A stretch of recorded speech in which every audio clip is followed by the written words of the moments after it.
지금 아유타야에 우리가 왔죠. 여러분 이제 아유타야에 왔는데 태국의 역사의 뿌리를 보면 여러분이 잘 아는 것처럼 많은 논쟁이 있긴 하지만 태국의 역사의 시작 자체가 크메르 왕조로부터 시작됐다라는 이야기가 있어요. 크메르 왕조라고 말하면 동남아 일대 캄보디아를 중심으로 해서 강력한 왕국을 꾸렸던 이 크메르 왕국의 가장 유명한 우리 잘 알고 있는 템플러는 앙코르 왓이라고 하는 것이 있죠. 캄보디아 시엠립에 있는. 근데 거기서 시작되어져 있는 이 크메르 왕국에 의해서 크메르 왕국이 동남아 전체로 퍼져 나갔을 때에 사람들이 우리는 크메르 왕조가 아니라 우리는 오히려 이미 태국의 남부 지역에 판시만 왕조가 자리 잡고 있었다. 판시만 왕조를 이렇게 보니까 판시만 왕조가 태국 사람들하고 생긴 게 조금 달라. 왜 그런가 봤더니 이 판시만 왕조가 인도 쪽에서 넘어온 거예요. 태국의 종교를 보면 이 태국의 종교 자체가 불교가 95%라고 말하는데 정작 불교보다는 회사나 집 곳곳에 가면 다 저쪽 인도 쪽 얼굴 사방 모양의 신단이 있는 그런 우상 숭배가 굉장히 많은 거예요. 그 사람들이 논쟁이 굉장히 많아. 그러나 중요한 건 태국 안에 태국의 일반적 정통적인 역사는 크메르 왕조에서부터 내려와서 그 다음에 시작되어진 태국의 정상적인 태국 왕조를 꼽으라 그런다면 스코타이 왕조가 있어. 스코타이 왕조는 여러분이 가장 잘 아는 유명한 사람, 태국 글자를 만든 람카맹 대왕이 있지. 그게 바로 스코타이 왕조의 가장 유명한 왕조예요. 근데 이 스코타이 왕조를 지나서 아유타야 왕조가 되면서 태국의 기독교 색채가 드러나기 시작을 해요. 다시 태국의 처음 뿌리 자체가 크메르 왕조에서 왔느냐 아니면 남부 인도 쪽에서 왔던 판시만 왕조냐? 남부 인도 쪽에서 왔으면 인도 종교가 색깔이 굉장히 강한데 태국의 역사적 배경을 봤더니 크메르 왕조에서 시작했다라고 보자.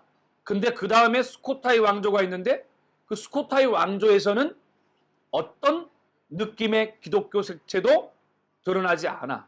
다만 스코타이 왕조에서는 태국 언어인 람카맹 왕을 통해서 언어만 만들어졌을 뿐이지. 그런데 아유타야 왕조, 스코타이 왕조 다음에 무슨 왕조? 아유타야 왕조. 따라해봐. 아유타야 왕조. 그 아유타야 왕조가 되면서 태국 안에 기독교 색채가 드러나기 시작해. 근데 여기서 혼돈을 하면 안 돼.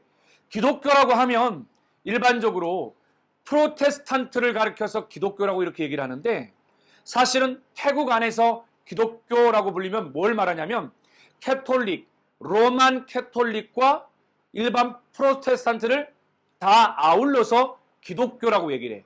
근데 태국의 역사 안에서 등장하는 기독교의 색채는 다시 말해 스코타이 왕조 다음에 아유타야 왕조에서의 기독교 색채는 프로테스탄트 개신교가 아니라 로만 캐톨릭이라고 하는 캐톨릭 색채가 강해. 그래서 오늘도 우리가 여러분 여러 곳을 방문하다 보면 이 아유타야 왕조에 갑자기 등장하게 되어진 기독교 색채에 대해서 보면 프로테스탄트가 아니라 뭐?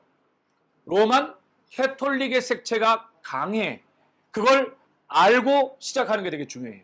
그래서 앞에 보면 이게 아유타야 왕조. 지금은 우리가 차 타고 1시간 걸려서 아유타야에 도착을 했지만 사실 여기 나와 있는 이 지도는 고대 아유타야 왕조의 지도입니다. 근데 학교에서조차도 잘 가르치지 않지만 이 태국의 아유타야 왕조는 이 지도 안에 2개의 왕조가 있어요. 이걸 사람들이 잘 몰라. 그게 뭐냐면 이 메인 지도 오른쪽에 있는 여기가 바로 여기가 아주 중요해. 여기가 어디냐면 우리가 국수 먹은 꼴뚜집이야. 바로 여기야. 매우 중요해. 근데 우리가 밥 먹은 꼴띠옷집이 있는 이 지역, 다시 말해서 이 강 오른쪽을 가리켜서 아요타야라고 불러요. 아요타야. 따라해봐. 아요타야. 그렇지. 지금 우리가 온 거는 지금 아유타야에 온 거잖아. 그래서 이 지도 안에 여기 나와 있는 이 강 안에 있는 고대 도시를 가리켜서 아유타야라고 부르고, 이 아유타야보다 사실은 더 일찍 만들어져 형성되었던 왕조가 뭐예요? 아요타야입니다. 근데 이 아유타야가 굉장히 중요한 이유는 보시면 강이 이렇게 흘러가는데 이 강 자체가 뭐요? 두 개의 강이 아유타야 왕조를 휩싸고 있어요. 그러니 고대에서는 가장 안전한 왕국이고 가장 강력한 왕조로서 외부의 침략으로부터 도시 전체가 강 안쪽에 만들어졌기 때문에 강력한 제국을 만들어 갈 수 있을 거라 생각을 했습니다. 그 강이 뭐냐면 바로 이 강이 짜프라야 강입니다. 메남 짜파야 강이고, 그리고 여기가 바로 바이삭이라고 하는 강이에요.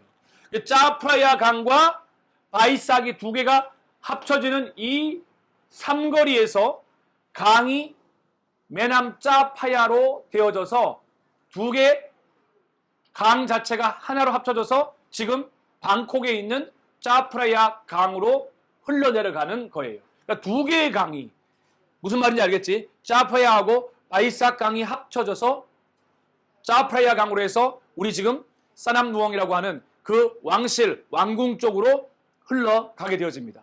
그럼 이 아유타야 왕조의 가장 큰 특징은 완전히 절로 채워져 있어요. 전부 다 절이라고 볼 수 있습니다. 더 무서운 건 뭐냐면 이 전부 다의 절 말고도 강 주변 외부에도 전부 다 절이에요. 그럼 목사님, 저쪽에도 다 절이고 이 조그만하게 생긴 이 모든 것들이 다 절로 다 둘러쳐져 있어 봐봐. 근데 이렇게 절로 둘러쳐져 있는데 어떻게 아유타야 왕조에 갑작스럽게 뭐? 기독교 색채가 어떻게 들어올 수 있었냐는 거야. 영빈, 어떻게 들어올 수 있지? 갑자기 왜 그랬을까? 왜 기독교가 갑자기 아유타야 왕조 때 생겼을까? 예린이, 그건 바로 뭡니까? 뭐죠? 황정희 성님이 뭐 대답하시려고 그러십니까? 뭐요? 예.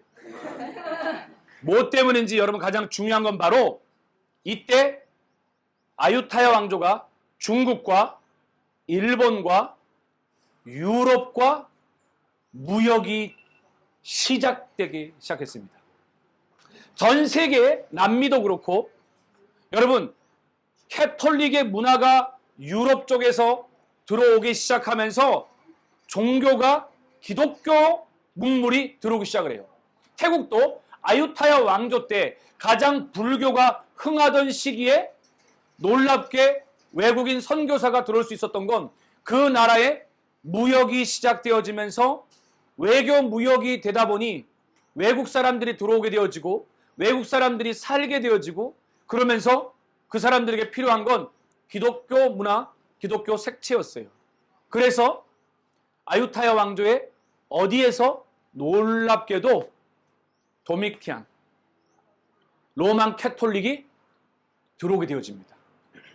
그때 이 아유타야 왕조 왕이 외국 사람들이 머물 수 있도록 비록 이 안에 있는 아유타야 왕조 안에는 허락하지 않았지만 이 강 바깥쪽 테두리 라인에 이 테두리 라인에 각각 마을을 세우기 시작했어요.